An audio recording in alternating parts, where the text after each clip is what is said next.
Hi friends, कैसे हो आप लोग। उम्मीद करते हैं सभी लोग ठीक होंगे। तो आज हम डिस्कशन करेंगे ब्रेस्ट कैंसर के बारे में।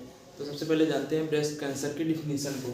तो abnormal cell growth in mammary gland indicate breast tumour or lump. Abnormal जो ग्रोथ होता है सेल का मेमरी ग्लैंड, जो फीमेल में ब्रेस्ट में मेमरी ग्लैंड पाई जाती है, मेमरी ग्लैंड में जिसमें मिल्क का प्रोडक्शन होता है, अगर जो उसमें किसी प्रकार की जो सेल्स होती है उसका रैपिड ग्रो या एबनॉर्मल तरीके से ग्रो हो जाना जो ट्यूमर या लंप को इंडिकेट करता है। अगर तो यही tumour breast tumour lump indicate breast cancer, और यही जो ट्यूमर और लंप है यही आगे चल के ब्रेस्ट कैंसर को डेवलप करता है। सबसे पहले जानते हैं रिस्क फैक्टर के बारे में कि किन कारणों से ब्रेस्ट में कैंसर होने के चांसेस होते हैं। तो सबसे पहले आती है फैमिली हिस्ट्री। फैमिली हिस्ट्री में अगर जो किसी फीमेल के फैमिली में पहले से किसी को ब्रेस्ट कैंसर हुआ है तो उसे ब्रेस्ट कैंसर होने के चांसेस हो सकते हैं। सेकेंड आता है अर्ली मेनार्च या प्रेगनेंसी। अर्ली मेनार्ची से संबंधित अगर जो कोई फीमेल है उसे 10 ईयर से पहले प्यूबर्टी आती है जिसे प्रिकॉशियस प्यूबर्टी कहते हैं। अर्ली प्रेगनेंसी अगर जो कोई फीमेल है वो 17 या 17 साल के पहले प्रेगनेंसी को कंसीव करती है तो उसमें नॉर्मल फीमेल की तुलना में ब्रेस्ट कैंसर होने के चांसेस ज़्यादा होते हैं। इसी प्रकार से लेट मेनोपॉज, लेट प्रेगनेंसी, अगर कोई फीमेल है और वो लेट मेनोपॉज हो रहा है तो उसमें ब्रेस्ट कैंसर होने के चांसेस रहते हैं। और सबसे ज़्यादा जो कॉमन कारण होता है वो होता है ओबेसिटी। जो फीमेल BMI जिनका ज़्यादा होता है, बॉडी मास इंडेक्स ज़्यादा होता है, उनमें नॉर्मल की तुलना में ब्रेस्ट कैंसर होने के ज़्यादा चांसेस रहते हैं। HRT OCP। HRT hormone replacement therapy. OCP oral contraceptive pills. जो females regular hormonal replacement therapy ले रही हैं या ओरल कॉन्ट्रासेप्टिव पिल्स ले रही हैं तो उनमें नॉर्मल की तुलना में ब्रेस्ट कैंसर होने के ज़्यादा चांसेस रहते हैं। और नल्ली पैरा, जो फीमेल्स ने अभी तक कोई प्रेगनेंसी को मतलब बेबी को डिलीवर नहीं किया है।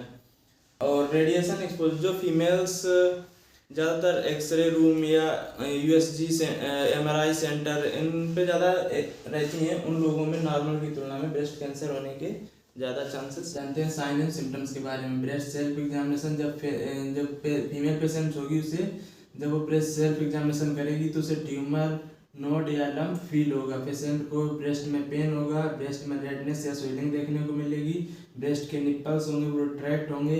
जो फीमेल पेशेंट होगी उसे एनोरेक्सिया या लॉस ऑफ एपेटाइट देखने को मिलेगा।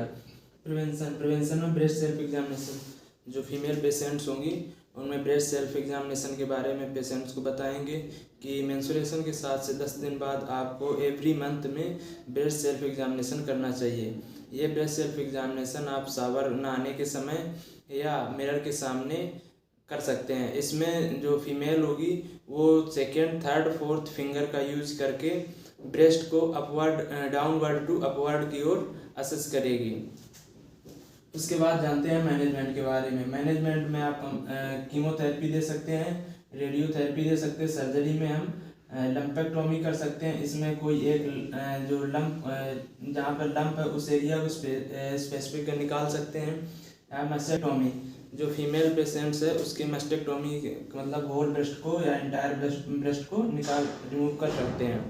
नर्सिंग मैनेजमेंट में जो फीमेल पेशेंट्स होगी आफ्टर सर्जरी के उसे सेमी पॉलर पोजीशन प्रोवाइड करेंगे और बेटर ड्रेनेज के लिए जैक्सन प्रोट ड्रेनेज ट्यूब का यूज करेंगे जिसमें नेगेटिव प्रेशर होता है।